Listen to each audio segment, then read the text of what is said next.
పైనంత చెక్కు తీసేసుకుని ఈ విధంగా మధ్యలోకి కట్ చేసుకోవాలండి. కట్ చేసుకుని గింజలన్నీ తీసేసుకుని శుభ్రంగా కడిగి పక్కన పెట్టేసుకోండి. స్టవ్ వెలిగించి ఒక ప్యాన్ పెట్టుకుని మనం కట్ చేసి పెట్టుకున్న ఈ కాకరకాయలన్నింటినీ వేసేసుకోండి.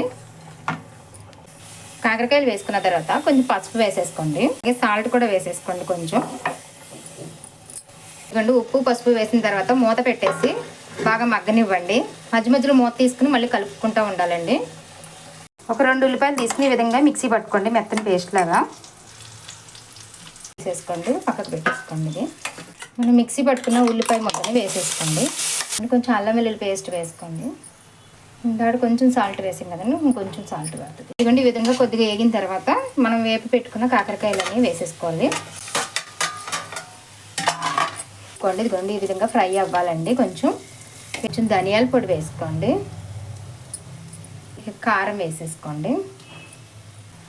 కొంచెం గరం మసాలా అండి. ఇదిగోండి కొంచెం సేపు వేగిన తర్వాత కొత్తిమీర వేసుకుని ఇంకా స్టవ్ బంద్ చేసేసుకోండి అండి. గుత్తి కాకరకాయ ఫ్రై అండి. ఈ విధంగా దీని పూర్తి వీడియో కావాలంటే లింక్ డిస్క్రిప్షన్ బాక్స్లో ఉంటుంది, చూడండి. ప్లీజ్ సబ్స్క్రైబ్ చేయండి ఫ్రెండ్స్.